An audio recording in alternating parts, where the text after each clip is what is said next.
கண்ணியத்துக்குரிய சகோதரர்களே, மரியாதைக்குரிய தாய்மார்களே, எல்லாம் வல்ல அல்லாஹ்வுடைய நமக்கான நாம் எல்லாம் அல்லாஹ் கடமையாக்கிய ஜும்மா தொழுகையை நிறைவேற்றுவதற்காக வேண்டி கூடியிருக்கிற இந்த நல்ல வேளையில அமல்களை ஆர்வப்படுத்தும் மூலமாக, நல்லறங்களை ஊக்கப்படுத்தும் மூலமாக அமல் செய்ய விரும்பு என்கிற தலைப்பில் ஒரு சில செய்திகளை உங்களோடு நான் பகிர்ந்து கொள்ள ஆசைப்படுகிறேன். அன்பு சகோதர சகோதரிகளே, திருமறை குர்ஆனிலே ஈமான் கொண்ட மக்களை நல்லறங்கள் புரியுமாறு ஆர்வப்படுத்தக்கூடிய, ஊக்கப்படுத்தக்கூடிய பல வசனங்கள் இடம்பெற்றிருக்கின்றன. அந்த வசனங்கள் எல்லாம் நாம் நல்லறங்கள் புரிகிற போது, நற்செயல்களை செய்கிற போது நமக்கு கிடைக்கக்கூடிய நன்மைகள் என்ன என்பதை குறித்தெல்லாம் அல்லாஹ் பல வசனங்களிலே பேசுகிறார். ஒவ்வொரு மனிதனும் அவர் எந்த அளவுக்கு முயற்சிக்கிறாரோ, உழைக்கிறாரோ அதைத்தான் அவரால் காண முடியுமே தவிர முயற்சிக்காத, உழைக்காத எந்த ஒன்றையும் நம்மால் காண இயலாது.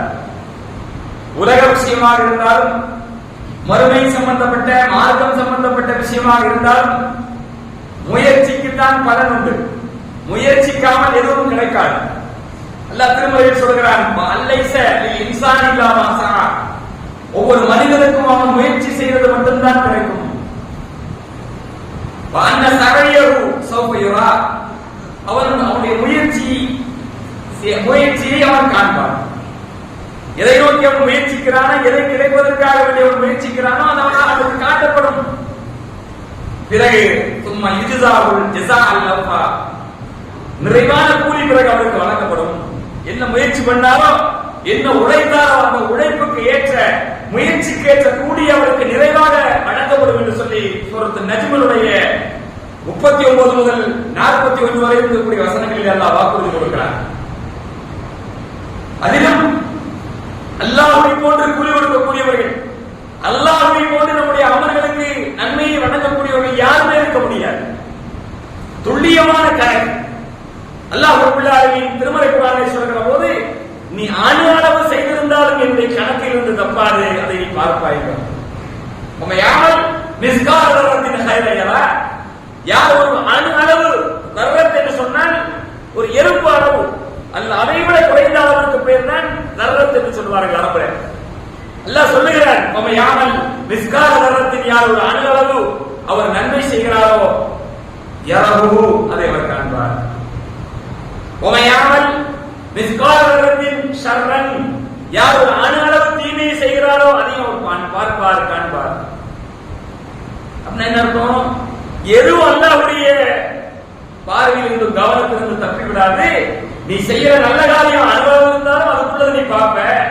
ஒரு நீ செய்யக்கூடிய தீமை அது அனுபவம் இருந்தாலும் அதுக்குள்ள தண்டனை நீ பார்ப்பேன்னு அர்த்தம். மன்னிக்கிறது அடுத்த சப்ஜெக்ட். ஆனா நீ இன்னது செஞ்ச அப்படிங்கிற கணக்கெல்லாம் அவனுக்கு காட்டி விடுவான்னு அர்த்தம். செஞ்சிருக்கிற நீ அது அணுகளவுல, தீமை அணுகளவுல, நன்மை அது அணுகளவுல, இதை பார்த்துக்கோ. கிதாபியா கஃபா பினஃப்ஸிகல் யௌம ஹஸீபா. இங்க வாப்பா, உன்ற புத்தகத்தை நீயே பாரு, கணக்கு பார்க்க, ஆடிட்டிங் பண்றதுக்கு, தணிக்கை பண்றதுக்கு வேற யாரு வேணா, நீயே போதும், இந்த பாத்துக்கோ அப்படின்னு சொல்லி அல்லாஹ் கொடுப்பான்னு சொல்லி திருமறை குர்ஆன் சொல்லி காட்டுகிறார். அதே மாதிரி பாத்தீங்க சொன்ன இஸ்லாத்தை பொறுத்த வரைக்கும் ஆண் பெண் என்கிற பாகுபாடு கிடையாது அமல் விஷயத்துல.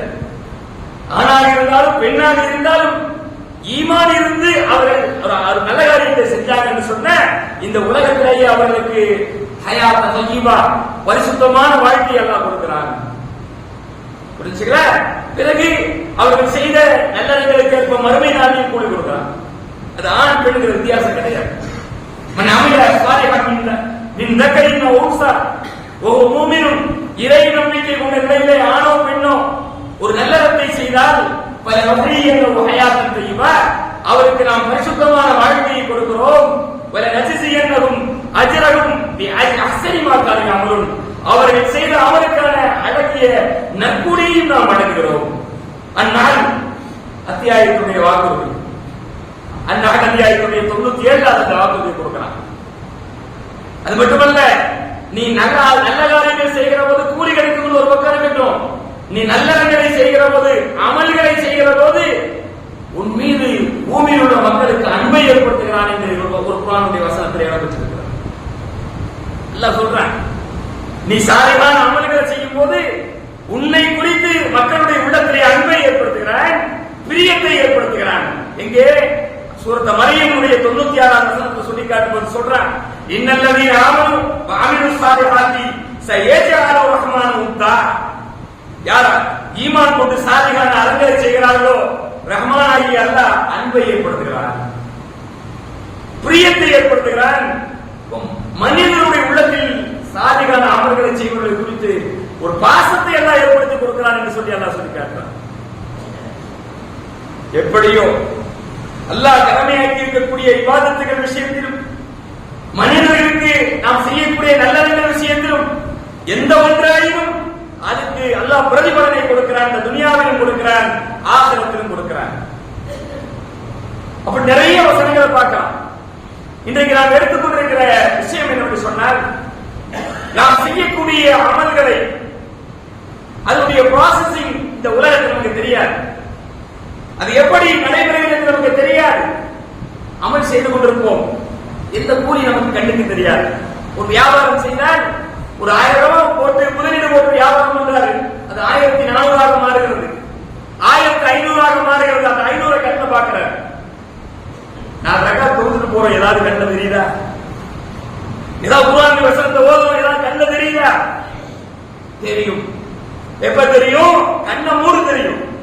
கண்ணை மூடும்போது என்ன தெரியும்? அல்லாஹ் சொல்றார் குர்ஆன்ல, வபஸருக்குல் ஹதீத், அன்றைய தினத்திலே உனக்கு உன்னுடைய பார்வை கூர்மையானதாக இருக்கும் என்று அல்லாஹ் சொல்லி காட்டுகிறான். இன்றைய தினம் கல்லா இதா பலகத்தி தராக்கி வகீல வன்றாக் வலன்ன அன்னஹுல் ஃபராக் வல்தஃபத்தி சாக்கு பிசாக்கி இலா ரப்பிக யௌமஇதில் மசாக். அல்லாஹ் சொல்லுகிறான், உன்னுடைய உயிர் தொண்டை குழியை எட்டுகிற போது அப்போது சொல்லப்படும் மன்றாக். உனக்கு ஓதி பார்க்கறது யாராவது இருக்காங்களா? பூமியில உனக்கு அதிக பேர் ஓதி பார்த்தாங்களா இல்லையா? இப்ப யாராவது ஓதி பார்த்து உன்னுடைய மரணத்தை தடுக்கக்கூடியவர்கள் தொண்டை குழிக்கு வந்திருக்கக்கூடிய உயிரை மறுபடியும் உன்னுடைய உடலுக்குள் செலுத்துவதற்கு யாரும் ஓதி பார்க்கறதுக்கு ரெடியா இருக்காங்களா? நல்லா கேட்போம். அப்ப புரிஞ்சுக்குவான் மனுஷன், ஆஹா நம்ம போட டைம் வந்துருச்சு, உலன்ன அன்னகுள் பிராக்குதான் விடைபெறுகிறோம் நேரம் என்று அவன் விளங்கிக் கொள்வான். அப்ப என்னாகும்? வல்தஃபத்தி சாக்கு பிசாக், கணைக்கால்களோடு சேர்த்து பிணைக்கப்படும், பின்னி பிணைக்கப்படும். அதை உணர்வான் மனிதன். புரிஞ்சு போச்சு. உயிர் புரியும் போது வலிக்குது. எப்படி வலிக்குது? காலோடு கால வச்சு முறுக்குனா எப்படி இருக்கும்? பின்னி பிணைக்கப்படுகிறது. சாக் என்று சொல்லக்கூடிய கணைக்காலையும் சேர்த்து பிணைக்கப்படுகிறது. எல்லாம் திருமறையில் சொல்லி காட்டுகிறார். அப்ப புரிஞ்சு கொள்வான், இலா ரப்பிக யௌமஇதில் மசாக்.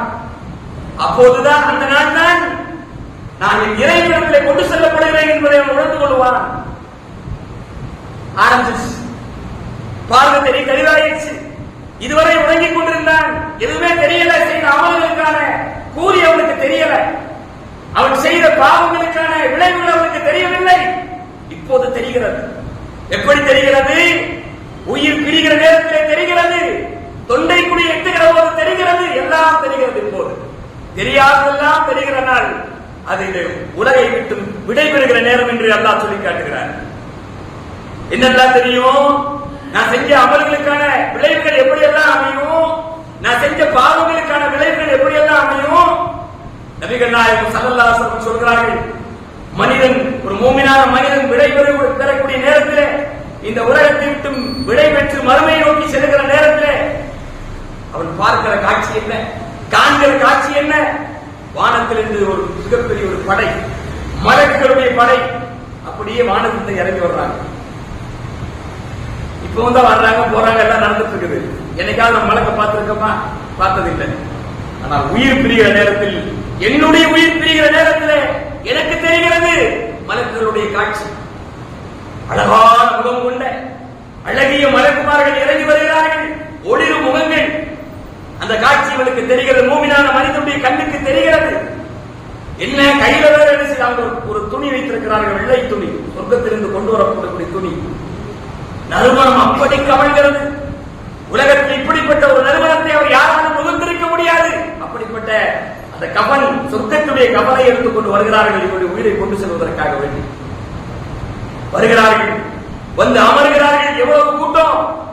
மக்கள் பசர் பார்வை எட்டுகிற அளவிற்கு மலக்கள் உட்கார்ந்து கொண்டிருக்கிறார்கள். அழகான மலக்கள். இந்த காட்சி அவனுக்கு தெரிகிறது, பூமிக்கு தெரிகிறது. இத்தனால் தெரியலையே. எத்தனையோ மலக்கள் வந்தார்கள், எத்தனையோ மலக்கள் அருகிலே தொழுதார்கள், போனார்கள். எல்லாமே நடைபெற்றது. லைலத்துல் கத்ருடைய இரவிலே ஜிப்ரீல் அலைஹிஸ்ஸலாத்து வஸ்ஸலாமுடைய தலைமையிலே மலக்குமார்கள் அல்லாஹ்வுடைய கட்டளையோடு இறங்கி வந்தார்கள். உண்மை. அல்லாஹ் சொல்கிறான். அதை பார்த்தோமா, கண்டோமா? இல்லை. ஆனால் இன்றைக்கு தெரிகிறார்கள். உயிர் பிரிகிற நேரத்தில் தெரிகிறது.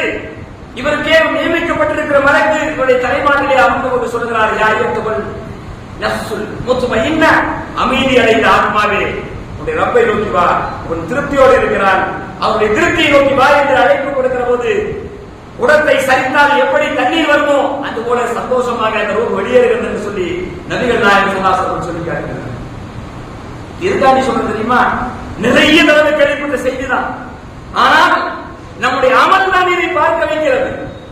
எப்படி பார்க்க வைக்கிறது? நான் சாதிகான அமல்களை இந்த பூமியில செய்த காரணத்தினால்தான் இன்றைக்கு அழகிய வழக்குகளை பார்க்கக்கூடிய நசீபு நமக்கு கிடைக்கிறது.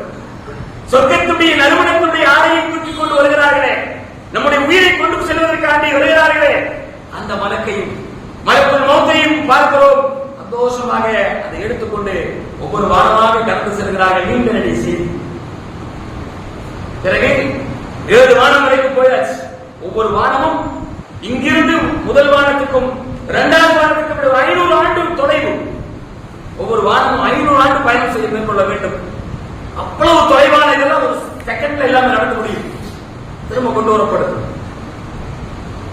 மீண்டும் நம்முடைய அமல் வேலை செய்கிறது. நான் கொண்ட நம்பிக்கை, நான் செய்த நற்செயல்கள் இப்போது வேலை செய்கிறது. அல்லாஹ் ரப்பல் ஆலமீன் என்னுடைய பெயரை இல்லீங்கள் என்று சொல்லக்கூடிய ஏட்டிலே பதிவு செய்துவிட்டு என்னுடைய உயிரை அங்கே கபரில் இருக்கக்கூடிய உடலுக்குள்ளே செலுத்தப்படுகிறது. நான் உட்கார வைக்கப்படுகிறேன். உட்கார வைக்கப்பட்ட இடத்தில் விசாரணை நடைபெறுகிறது. மலக்கு விசாரிக்கக்கூடிய மலக்கு அழகிய தோற்றத்திலே வருகிறார். ஏன் அழகிய தோற்றத்தில் வருகிறார்? எதனால் வருகிறார்? நான் கொண்ட ஈமான், நான் செய்த அமல், அது அன்றைக்கு அந்த மலக்கை அழகிய தோற்றத்திலே, கேள்வி கேட்கக்கூடிய மலக்கையும் அழகிய தோற்றத்திலே எனக்கு காட்டுகிறது. நான் அமல் செய்யாமல் இருந்திருந்தால், நான் நம்பிக்கை கொள்ளாமல் இருந்திருந்தால், நான் பாவங்களிலே ஈடுபட்டு இருந்தால் அந்த அழகிய தோற்றம் எனக்கு தெரியாது. கொடூரமான முகங்கள் கொண்ட மலக்கு தான் என் கண்களுக்கு தெரியும். என்னுடைய அமல் அதை பார்க்க வைக்கிறது. இல்லை, மீண்டும் தொடர்கிறது. கேள்விகளுக்கு எல்லாம் முடிஞ்ச பிறகு அவருக்கு கபர் விசாரமாக ஆக்கப்படுகிறது. கண்ணெட்டும் தூரம் வரைக்கும் அவருடைய கபர் விசாரமாக ஆக்கப்படுகிறது. சொர்க்கத்துடைய வாசல்கள் திறந்து வைக்கப்படுகிறது. சொர்க்கத்துடைய சுகந்தம் அவருக்கு வந்து சேருகிறது. காட்சி வருகிறது. சந்தோஷமாக அவர் உலக வைக்கப்படுகிற நேரத்திலே திடீர்னு பார்த்தா ஒரு மனுஷன் இருக்கிறார். ரொம்ப அழகா இருக்கிறார் அந்த மனுஷன். இப்படிப்பட்ட ஒரு மனுஷனை பார்த்ததே இல்லை அவர் உலகத்துல. அது கபருக்குள்ள வந்திருக்கிறார். உள்ளுக்குள்ள கபருக்குள்ள எப்படி இருக்கும் கேட்கிறார். மன்னன் காப்பாடி இங்க போவதற்கு நீ யாரு? ஒண்ணு கவலைப்படாத, சந்தோஷமான செய்தி கொண்டுதான் வந்திருக்கேன். உன்னை பார்க்கும்போது எனக்கு தெரியுது உன்னுடைய அழகு, உன்னுடைய தோற்றம், அழகிய தோற்றம், அழகிய உடை, சுகந்தமான நறுமணம் வீசக்கூடிய அந்த நறுமணத்தோடு தான் அந்த வருவது எழுந்திருக்கிறார். பார்க்கும்போதே தெரியுது நல்ல செய்தியோடு தான் வந்திருக்கிறது. ஆம், உனக்கு வாக்களிக்கப்பட்ட அனைத்தும் ஈமான் கொண்டவருக்கு என்னென்ன வாக்குறுதி கொடுக்கப்பட்டிருக்கிறதோ, ஈமான் கொண்டவருக்கு என்னென்ன வாக்குறுதிகள் அல்லாஹ்வுடைய புறத்திலிருந்து தரப்பட்டதோ அந்த வாக்குறுதி போது கிடைக்க இருக்கிறது. சந்தோஷப்பட்டுக் கொண்ட சந்தோஷத்தால் நான் வந்திருக்கிறேன். அந்த செய்தியை காந்தி மன்னன் தான் வந்திருக்கிறேன். கேட்கிறார் மன்னன், யாருன்னு சொல்றப்பா, நீ யார்? அவர் சொல்றாரு, அமருக்கு சாரி, நீ செய்த நல்ல காரியங்களை தான் அல்லாஹ் உருவம் கொடுத்து என்னை கொண்டு வந்திருக்கிறார். ஒரு மனிதனுடைய தோற்றத்தில் எல்லாம் கொண்டு வந்திருக்கிறார். எப்படி இருக்கும்? நாம எல்லாம் நினைச்சிட்டு இருக்கிறோம், மூத்தா போனோம்னா அனாதையா போயிட்டானே, தனியா போறானே, தனிமையின் வீடு அப்படின்னு சொல்ல கிடையாது. யாருக்கு தனிமையின் வீடு? எவன் இந்த உலகத்திலே அமல் செய்யவில்லையோ, அல்லாஹ்வுடைய கடமைகளை மதிக்கவில்லையோ அவனுக்கு தான் தனிமையின் வீடு. புழுக்களின் கூடு, வேதனையினுடைய கூடமாக அது இருக்கும். ஆனால் சாலிகான அமல்கள் செய்த மனிதனை அல்லாஹ் விடுவதில்லை. அங்கே துணையோடு அமர்த்துகிறான். அவன் செய்த அமல்களுக்கு ஒரு மனித உருவம் கொடுத்து அழகிய தோற்றத்தோடு அழகிய ஆடையை தடித்து அழகான சுகந்தமான நறுமணத்தோடு அவரை கூட வைத்து விடுகிறான். இதை பார்க்க வேண்டாமா? இந்த மனிதனை சந்திக்க வேண்டாமா? இந்த நண்பன் உங்களுக்கு வேண்டாமா? அப்படியானால் பூமியிலே நாம் அல்லாஹ் இவற்றை சாலிகான அமல்கள் என்று சொல்லியிருக்கிறானோ அதை செய்ய தொடங்குங்கள். சாலிகான அமல்கள் உங்களுக்கு நண்பனை பெற்றுத் தரும். எந்த நண்பன்? இப்படி நண்பனையே பழகி போயிடுறோம்.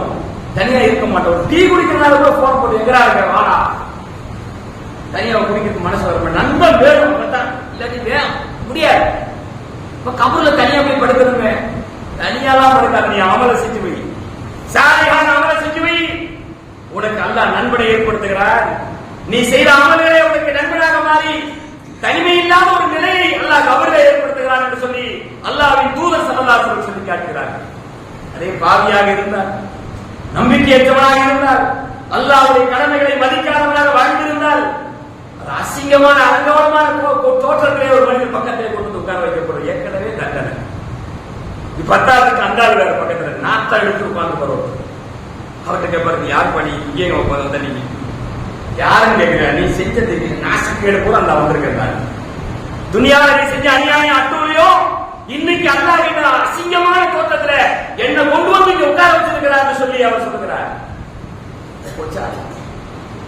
துனியாவும் போச்சு, ஆதரவு போச்சு, எல்லாம் போச்சு. அப்ப அமல்களுக்கு அவர் விஷயம், அமலுடைய மேட்டர் நமக்கு எதுவரைக்கும் தெரியல, கண்ணை மூடுற வரைக்கும் தாங்க தெரியல. அப்புறம் அமல் ப்ராசஸிங் எங்க தொடங்கிறது? கண்ணை மூடுன உடனே தொண்டை குலுக்கி உயிர் வந்த உடனே எல்லாம் தெரியும்பா. அப்பதான் நீங்க சொல்லணும் எனக்கு எல்லாம் தெரியும். அப்ப சொல்லு கரெக்டா இருக்கும். இப்ப சொல்லாத எல்லாம் தெரியும். இப்ப ஒண்ணும் தெரியாது, உனக்கு தெரியாது, எனக்கு தெரியாது, நிறைய விஷயம் தெரியாது. எல்லாம் தெரியுற ஒரே ஒரு நாள் கண்ணை மூடுகிற நாள். உறங்க மணமகனாக உறங்க போகிறோமா இல்லை கியாமத்து வரைக்கும் வேதனையை அனுபவித்துக் கொண்டிருக்கிறோமா என்று முடிவு செய்வது எது? நான் கொண்ட நம்பிக்கை, நான் செய்த நல்ல விஷயம் தான் அதை முடிவு செய்கிறது. சொல்லி காட்டுறாங்க. இங்க முடியல, உங்களுடைய அமலுடைய ப்ராசஸிங், அதனுடைய நடைமுறைகள், அதனுடைய இயக்கம் தொடர்கிறது. தொட்டு தொடரும் பட்டு பாரம்பரியம் என்பது போல நீ செய்த நல்லவர்களுடைய தொடர் அப்படியே தொடர்ந்து வருகிறது இதுவரை கியாமத் நாளிலே எழுத்து நிப்பாட்டி வைக்கப்படுகிறோம். எல்லோரும் நாம் பூமியில எழுத்து நிப்பாட்டி வைக்கப்பட்டிருக்கிற நேரத்தில் நிர்வாண கோலத்தோடு ஆணும் பெண்ணும் எல்லோரும் ஆதம் அலைஹிஸ்ஸலாத்து வஸ்ஸலாமுடைய காலத்தில் இருந்து கடைசியில் இறந்து போன மனிதர் வரைக்கும் இருக்கக்கூடிய லட்சோபலட்சம் கோடான கோடி மக்கள் எல்லாம் எழுத்து நிப்பாட்டி வைக்கப்பட்டிருக்கிற நேரம் அங்கேயும் நம்முடைய அமல் வேலை செய்கிறது. நாம் செய்த நல்லதில் வேலை செய்கிறது. எப்படி வேலை செய்கிறது பார்த்தால் எல்லோரும் சூரியன் அருகில் கொண்டு வரப்பட்டு வெயிலே வாடிக்கொண்டிருக்கிற நிலையில சிலருக்கு மட்டும் நிழலாக இருக்கிறது. அல்லாஹ்வுடைய அரசுடைய நிழலுக்கு அவரை கொண்டு போய் தனியாக நிறுத்தி வைத்து அவர்களுக்கு கௌரவமும் கண்ணியமும் அளிக்கப்படுகிறது. சந்தோஷமாக இருக்கிறார்கள். என்ன அது? ஏன் இவர்களுக்கு இந்த கௌரவம்? எதற்காக கொடுக்கப்பட்ட கௌரவம்? அல்லாஹ்வுடைய கடமைகளை அல்லாஹ் இவற்றை நல்லது என்று சொன்னானோ, தன் தூதர் வாயிலாக அல்லாஹ் இவற்றை எல்லாம் நல்லதாக ஆக்கினானோ அதை செய்தவர்கள். நல்லாட்சி புரிந்த ஒரு நீதிமிக்க ஆட்சியாளர் அங்கே நிறுத்தப்பட்டிருக்கிறார். வரிசையா அவர்களுக்கெல்லாம் கண்ணியம் கௌரவம். இவங்கெல்லாம் வெயில, மத்தவெல்லாம் வெயில் இருக்கிறான். ஒரு நீதியான ஆட்சியை தந்த அரசர் அல்லாஹ்வுடைய அரசுடைய நிழல் நின்றிருக்கிறார். எதனால் கிடைத்தது அந்த கௌரவம்? எதனால் கிடைத்தது அந்த கண்ணியம்? அவர் அல்லாஹ்வும் அல்லாஹ்வுடைய ரசூலும் விரும்பக்கூடிய முறையிலே ஆட்சியை செலுத்தினார்.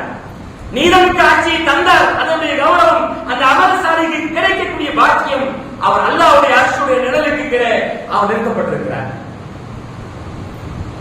இன்னொருவர் யார்? ரெண்டு நண்பர்கள். அல்லாஹ்வுக்காக நேசித்தவர்கள், அல்லாஹ்வுக்காக கோவித்துக் கொள்ளக்கூடிய ரெண்டு நண்பர்கள். துனியாவுக்கு சண்டை போடுற ஆளுகள் இல்லை. கொஞ்சம் துனியா காசுக்கு பணம் சண்டை போடுற நன்மை கிடையாது. அல்லாஹ்வுக்காக சண்டை போடுகிறவர்கள். ஏன் அப்படி செஞ்ச? இது மார்க்கெட்ல இருக்காடா? இது இப்படி செய்யலாமடா? நீ இப்படி சண்டை போடுகிறான் ரெண்டு பேர். இப்ப நட்பு கொள்வதும் பிரிந்து விடுவதும் எல்லாமே அல்லாஹ்வுக்காக வேண்டி அமைத்துக் கொண்ட நண்பர்கள். நண்பர்கள் உலகத்தில் அப்படித்தான் இருப்பார்களா? ஆனா அந்த நண்பர்கள் அப்படித்தான் வாழ்ந்தார்கள். அல்லாஹ்வுக்காக வாழ்ந்த நண்பர்கள்.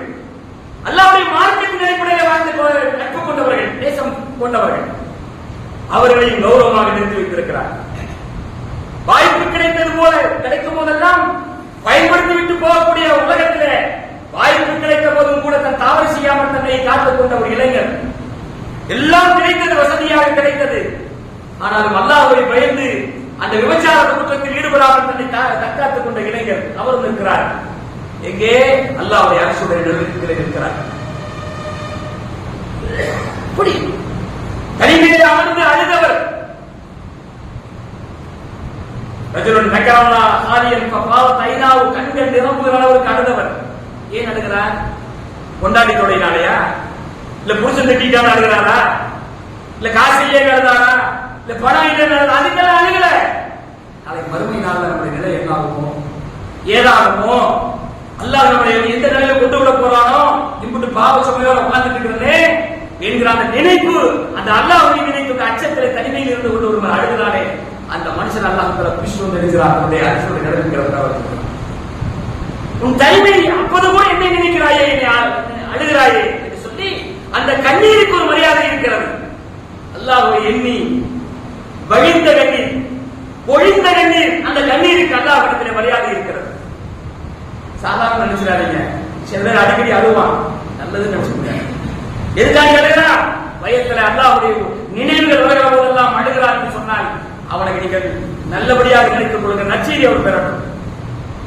இப்படி எல்லாம் அல்லாஹ் இது எப்படி ஏன் இதான் பார்க்க வைக்கிற அந்த கண்ணியம் எதனால்? நீ செய்த அமல். அல்லாஹ்வுக்காக தனிமையை அழுதாய், மக்களுக்கு மத்தியில் இருந்தாங்க அழுகிறாங்க.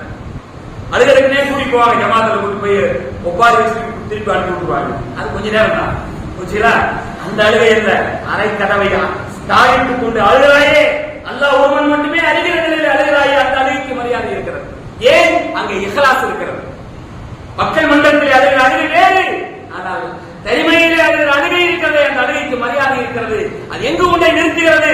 அரிசுடைய நிலையில் கொண்டு போய் அந்த கண்ணீர் நிறுத்தும். எல்லாம் அமல் செய்கிற வேலை, சாதிகான அமல்கள் செய்கிற வேலை. அப்படி விசாரணை நடைபெறக்கூடிய மன்றத்திலே வெயில் அதிகமாகிறது, சூடு அதிகமாக ஆக ஆக ஆக வேர்த்து விடுது.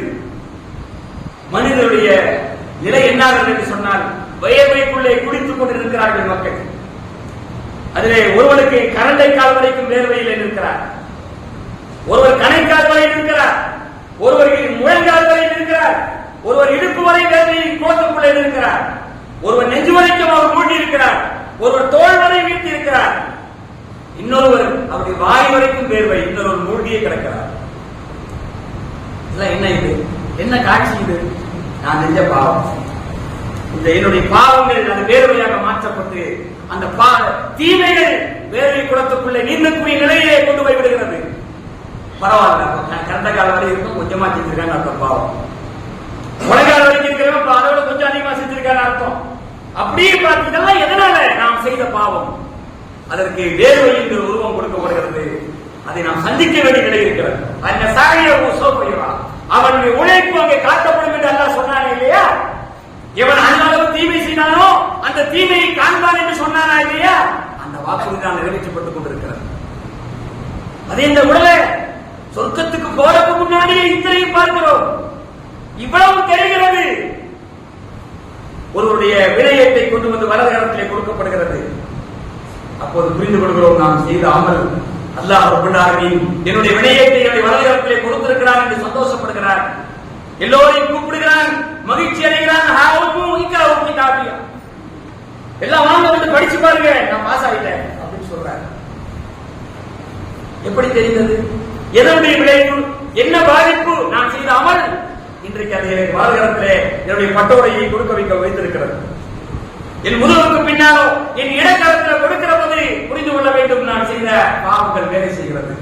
என்னுடைய விடையை என் வலதுகரத்திலே கொடுக்கப்படவில்லை, என் இடதுகரத்திலே கொடுக்கப்பட்டிருக்கிற உணவுக்கு ஆளாகிறார். மையான மிஸ்காலத்தின் சபைகிறார். யார் அனளவு தீமை செய்வாரோ அதை காண்பார். எங்கே? நரகம் செல்வதற்கு முன்பே இத்தனையும் காண வேண்டியிருக்கிறது.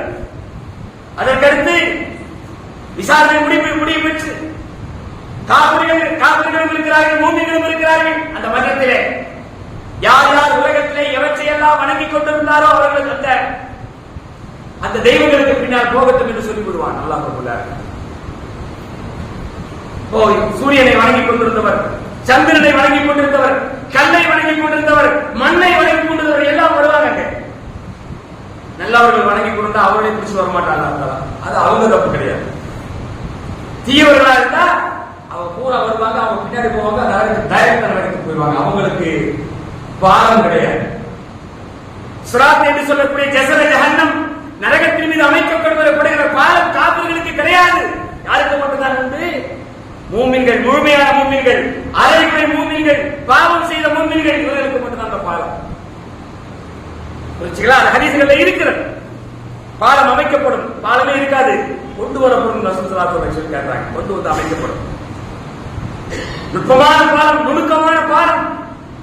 அந்த பாலத்தின் மீது எப்படி எஸ்கலேட்டர்ல போற மாதிரி அவர் ஏறி நின்ற உடனே என்ன செய்து கண் இமைக்கும் நேரத்திலே அவர் கடந்து விடுகிறார். டக்குன்னு பார்த்தா அந்த பக்கம் போயிடுச்சு. ஒருத்தர் பார்த்தா மின்னல் வேகத்துல போறாரு, இந்ததான் அந்த பக்கம் போயிடுச்சு. இன்னொருத்தர் பார்த்தா குதிரையினுடைய வேகத்திலே அந்த பாலத்தை கடந்து சென்று விடுகிறார். இன்னொருத்தர் ஒட்டகத்தினுடைய வேகத்திலே கடந்து செல்கிறார். இன்னொருவர் ஒருவர் ஓடி சென்றால் எந்த வேகமோ அந்த வேகத்திலே கடந்து விடுகிறார். இன்னொருவர் ஒரு குழந்தை தவழ்ந்து போவது போல கால்களிலும் கைகளிலும் தவழ்ந்து தவழ்ந்து அந்த நரகத்துடைய பாலத்திலே போகிறார்.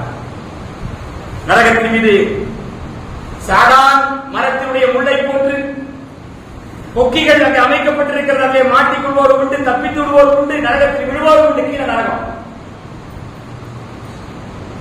இந்த கடந்தா சொர்க்கம், பாலத்தை கடந்தா சொர்க்கம். பாலத்தை கடக்கலாட்டி மாட்டிக்கொண்டால் நரகத்துடைய வெப்பம். ஒரு நிமிஷம் அங்க தங்கினாலும் நம்முடைய உடல் கரிந்து விடும், பொசித்து விடும். அவ்வளவு கடுமையான சூட்டிலே இந்த பாலத்திலே பயணம். இங்கே கண்ணி வைக்கும் நேரத்திலே கிடப்பது எப்படி கிடக்க முடியும்? நான் ஆசைப்படுகிறேன், இறைவா என்னை கண்ணி வைக்கும் நேரத்திலே அந்த சிராத்திலே அந்த பாலத்திலே கடக்க செய்ய நான் ஆசைப்படுகிறேன். அல்லது மின்னலுடைய வேகத்தில் நான் அந்த பாலத்தை கடந்து சொர்க்கத்திற்குள்ளே சென்று விட வேண்டும் என்று ஆசைப்படுகிறேன். அது குறைந்தபட்சம் ஒரு குதிரையினுடைய வேகத்திலாக நான் செல்ல வேண்டும் என்று ஆசைப்படுகிறேன். ஓடியாவது செல்லக்கூடிய வேகத்தில் நான் கடந்து விட வேண்டும் என்று ஆசைப்படுகிறேன். போதுமா இந்த ஆசை? ஆசைப்பட்டால் போதுமா? அதற்கு என்ன செய்ய வேண்டும்? இந்த வேகங்கள் எதை வைத்து தீர்மானிக்கப்படுகிறது? கண்ணிமைக்கும் நேரம் என்பதும், மின்னலின் நேரம் என்பதும், குதிரையின் வேகம் என்பதும், ஓடி செல்லும் வேகம் என்பதும், நடந்து செல்லும் வேகம் என்பதும், தவழ்ந்து செல்லும் வேகம் என்பதும் எதை வைத்து தீர்மானிக்கப்படுகிறது? நான் செய்த அமல்களை வைத்து தீர்மானிக்கப்படுகிறது. துனியாவிலே வேகமாக வேகமாக வேகமாக ஓடினார் என்றால் ஹைராத்துகளை நோக்கி அம்பியாக்களை குறித்து அல்லாஹ் சொல்லுவான், அவர்கள் நன்மையிலே ஓடி சென்றவர்கள்.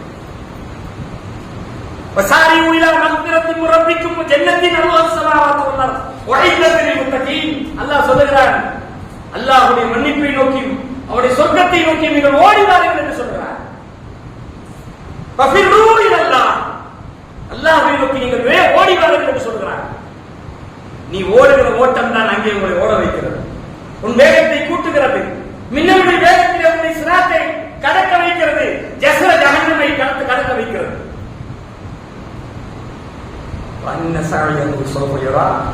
உன் உழைப்பு முயற்சி அது காட்டப்படுகிறது. மையாமல் மிஸ்காரத்தின் ஹைரையலா, யார் அன்னளவு நன்மை செய்கிறாரோ அவர் நன்மையை காண்கிறார். எப்படி காண்கிறார்? சிராத் என்று சொல்லக்கூடிய இந்த பாலத்தின் மீது காண்கிறார். நான் செய்த அமல் என்னை மின்னலாக கடக்க வைக்கிறது, நான் செய்த அமல் என்னை ஓட வைக்கிறது. என்னுடைய அமல்களுக்கு ஏற்ப அந்த ஸ்பீடுக்கு ஏற்ப தான் அங்கே அமைக்கப்படுகிறது என்று அல்லாஹ்வின் தூதருடைய அந்த ஹதீஸுக்கு விளக்கப்படுகிறார். இப்ப வாங்க ஆசைப்பட்டா போதுமா? நரகத்துடைய பாலத்தை கடக்க வேண்டும், மின்னலுடைய வேகத்தில் கடக்க வேண்டும் என்று ஆசை இருக்கலாம். ஆனால் அந்த ஆசை மட்டும் போதுமா? அதுக்கு என்ன செய்யணும்? சின்னதோ பெருசோ ஈமான் கொண்ட நிலையில அல்லாஹ்வுக்காக வேண்டிய அமல்கள் என்று அறிமுகப்படுத்த அனைத்து விஷயங்களையும் விட்டுவிடாமல் எந்த ஒரு நல்லத்தையும் நீங்கள் கேவலமாக கருதாதீர்கள். அது சின்னதாக இருந்தாலும் ஒரு பெருசு உங்களுக்கு நாளைக்கு மறுமையாக அமலை செய்ய அல்லாஹ்வுடைய தூதர் சொன்னார்கள். எந்த அமலையும் அற்பமாக நினைக்காதீர்கள், சின்னதோ பெருசோ. எந்த அளவுக்கு தல்கா அஹாக பி வஜ்ஹின் தரிக்கி, உன்னுடைய சகோதரனை புன்முறுவலோடு பார்க்கிறாயே, அதை கூட நீ கேவலமாக நினைக்காது. போற எப்ப பார்த்தாலும் ஈ இடிக்கிறார் சொல்லிட்டாரு. அவன் இடிச்சாங்க, அவன் நன்மை பெற்றுக் கொள்கிறான். மறுமை நாள் அதுக்கு அல்லாஹ் கூலி கொடுக்கிறார். உன் தோழரை நோக்கி நீ சிரிப்பது, புன்முறுவல் பூப்பது, அதுக்கு அல்லாஹ் சதகாவை நன்மை தருகிறார். உன் தோழியை நோக்கி பெண்ணே, நீ உன்னுடைய தோழியை நோக்கி அன்போடு பாசத்தோடு நீ புன்னகை பூப்பதும் அதுவும் உனக்கு என்னுடைய நன்மை. ஆனா நம்ம இன்னைக்கு அது ரொம்ப பஞ்சம், அதுல கூட பஞ்சம், மூஞ்சி காட்ட கூட மாட்டேங்கிறான். மூஞ்சி இறுக்கமா வச்சுக்கிறான், வச்சுக்கோ, யாருக்கு என்ன இறுக்கமா வச்சா நன்மை இல்லைன்னு அர்த்தம். சதகாவுடைய நன்மை எழுந்துட்டேன்னு அர்த்தம். கஷ்டமோ நஷ்டமோ துன்பமோ சோதனையோ ஒரு நன்மையாக செஞ்சுட்டு போகலாமா இல்லையா? முகத்துக்கு முகம் பார்த்து புன்னகை, புன்முறுவல் பூக்கிறோம் என்று சொன்னால் அதற்கு கூட அல்லாஹ்வுடைய புறத்திலே சதகாவுடைய நன்மை எழுதப்படுகிறது. சும்மா இல்லை. அதனால எதையும் நீங்க அற்பமாக கருதிவிடாதீர்கள். அல்லாஹ்வுடைய தூதர் சொல்லி காட்டுகிறார். எனவே எந்த ஒரு அமலா இருந்தாலும் வேஸ்ட் கிடையாது. அல்லாஹ் நாளைக்கு அதை பார்ப்போம். நம்முடைய முயற்சி காட்டப்படுகிறது. நான் உழைத்தது மட்டும்தான், நான் செய்தது மட்டும்தான் எனக்கு கிடைக்குமே தவிர அங்கிருந்து வரும் இங்கிருந்து வரும் கிடையாது. எங்கிருந்து வராது, உன்னுடைய புறத்திலிருந்து அது புறப்பட்டிருக்க வேண்டும். நீ செய்திருக்க வேண்டும். அதுதான் உனக்கு கூலியாக நாளைக்கு தரப்படுகிறது என்று சொல்லி புரிந்து கொள்ள வேண்டும். மலைக்கு அழகான தோட்டத்தில் வர்றார் அந்த கபூர்ல. அவர் சொல்றாரு, நீ செஞ்ச அமல் தான் சொன்னேன். இதெல்லாம் எனக்கு கிடைக்க போதா, இந்த சந்தோஷம் கிடைக்க போதா சொல்லி போட்டு யாருதா ரப்பி அக்கிவிசா, உடனே எனக்கு மறுமையை ஏற்படுத்த கூடாதா? அத்த அறிக்கையை மாறி என் குடும்பத்தாரிடத்திலும் என்னுடைய சொத்துக்களிடத்தில் நான் சென்று விடுவேனே, இன்னைக்கே மறுமையை ஏற்படுத்த ஆசைப்படுவாங்க. எங்க கபூர்ல பட்டுக்கு மலைக்கு வந்து நிற்கிறாரு, அழகான தோட்டத்தில் வந்து சொல்லிட்டு போது இன்னைக்கே மரும வந்துட்டா நல்லா இருக்கு, எதுக்கு காப்பீடு பொருள் அப்படின்னு சொல்லுவாங்க. அல்லாஹ்வுடைய கலிமாத்து இல்ல, அல்லாஹ்வுடைய கட்டளைகள் மாற்றப்படுவதில்லை. அப்படி அல்லாஹ் எப்ப சாத்தை ஏற்படுத்தணுமோ, எப்ப மறுபடி ஏற்படுத்துமோ அப்பதான் ஏற்படுத்துவோம். புரிஞ்சுக்கல? அதனால அதையும் பார்க்கிறோம். சரி, அளவு இருந்துச்சா? இல்ல. நம்முடைய அமல்களை எப்படியெல்லாம் பார்க்கிறோம், எப்படியெல்லாம் காட்டப்படுகிறது. நாளைக்கு மறுமை நாள்ல சொர்க்கத்தில் கிடைக்கக்கூடிய அந்தஸ்துகள் 100 அந்தஸ்துகள், 100 படித்தரங்கள், அடுக்குகள் என்று வைத்துக் கொள்ளுங்கள். ஒவ்வொரு அடுக்குக்கும் இடையில, வானத்துக்கும் பூமிக்கும் இடையில இருக்கக்கூடிய இடைவெளியில அடுக்கு அமைக்கப்பட்டது. ஒரு அடுக்கில் இருக்கக்கூடிய ஒரு மனிதன் பார்க்கிறான், வேறு ஒரு நட்சத்திரம் தெரிகிறது. ஒரு நட்சத்திரம் காட்சி அளிக்கிறது. அல்லாஹ்வே என்ன நட்சத்திரம் அப்படின்னு அவர் கேட்கிறார். நட்சத்திரம் இல்ல, அது சொர்க்கவாசிகளுக்கு கொடுக்கப்பட்டிருக்கிற அடுத்த அந்தஸ்து. உன்னுடைய அந்தஸ்துக்கு மேலே அந்தஸ்தில் ஒருத்தர் இருக்கிறார், அவர் எடுக்கிற இடம் தான் அப்படின்னு சொல்லி ஒரு நட்சத்திரம் தெரியுமா? அப்படின்னா என்ன தெரியுதா? ஒரு கோலையே தூக்கி எல்லாம் கையில கொடுத்தான்னு இதை வச்சுக்கொண்டு ஒரு கிரகத்தையே எல்லாம் கொடுத்து என்ன சகல வசதியோடு ஒரு கிரகம் உங்க கையில கொடுக்கப்பட்டுச்சுன்னா இருக்கும். இப்படி கொடுக்கப்பட்டு கிழக்கிலோ மேற்கிலோ அடிவானில் தெரியக்கூடிய நட்சத்திரத்தை போட்டு அவர் காண்கிறார். யார் இவர்கள்? நம்பியார்களா, அம்பியார்களா, நபிமார்களா என்று அவர் கேட்கிறார். அல்லாஹ்வின் தூதருடைய சஹாபாக்கள், அல்லாஹ்வின் தூதர் அவர்கள் யார்? அந்த அந்தஸ்தில் இருக்கிற நபிமார்களா என்று கேட்டபோது இல்லை. யார் அவர்கள்? அவர்கள் தான் இந்த உலகத்தை நபிமார்களை நம்பி அவர்கள் கொண்டு வந்தவற்றை உண்மைப்படுத்திய சாதாரண மூமின்கள். சாதாரண மூமின்கே இந்த அந்தஸ்தா. அப்ப இன்னைக்கு அங்க உட்கார்ந்து யோசனை பண்ணுவோம், அந்த அந்தஸ்துக்கு போயிருக்கலாம், இன்னும் கொஞ்சம் கூட்டி இருக்கலாமே, இன்னும் கொஞ்சம் அமல் நிறைய செஞ்சிருக்கலாமே என்கிற ஆசையெல்லாம் எப்ப வரும்? இப்ப வரணும். ஆனா அப்ப வருது, அப்ப வந்து புண்ணியம் இல்லை. புரிஞ்சுங்களா? அப்ப புண்ணியம் என்ன முடியாது. அதனால அன்பு சகோதரர்களே, அமல் அதனுடைய ப்ராசஸிங், அதனுடைய இயக்கம் எங்கே தொடங்குகிறது, எப்போது தெரிகிறது? கண்ணை மூடுகிற வேலையிலிருந்து சொர்க்கத்தினுடைய கனவை தட்டுகிற வரைக்கும் தெரிகிறது. சொர்க்கத்துக்கு போன பிறகும் தெரிகிறது. நமக்கு மேலே அந்தஸ்து 100 அந்தஸ்துகள். கடைசி அந்தஸ்துக்கு பேர் தான் ஜன்னத்துல் ஃபிர்தௌஸ். அதற்கு பின்னால் அல்லாஹ்வுடைய அர்ஷ் என்று நபிகள் நாயகம் ஸல்லல்லாஹு அலைஹி வஸல்லம் சொன்னார்கள். நீங்க கேட்கறதா இருந்தா, நீங்க ஆசைப்படுறதா இருந்தா அல்லாஹ்வுடைய ஆசையோடு கேளுங்க. ஃபிர்தௌஸ் என்று சொல்லக்கூடிய இந்த சொர்க்கத்தை நீங்கள் கேளுங்கள் என்று அல்லாஹ்வின் தூதர் ஸல்லல்லாஹு அலைஹி வஸல்லம் சொல்லி காட்டினார்கள். துஆ செய்த போதுமா? அமல் வேண்டாமா? செய்வதா இருந்தால், போட்டி போடுறதா இருந்தால், இதை அடைவதற்கு நீங்க முயற்சி பண்ணுங்க. இதை செய்ய, அமல் செய்யுங்க. அமல் செய்ய விரும்பு. நம்ம அறம் செய்ய விரும்பு என்று படித்திருக்கிறோம். ரெண்டும் ஒண்ணுதான். அரபு என்பதும் அமல் என்பதும் இஸ்லாத்துடைய பார்வை இரண்டும் ஒன்றுதான்.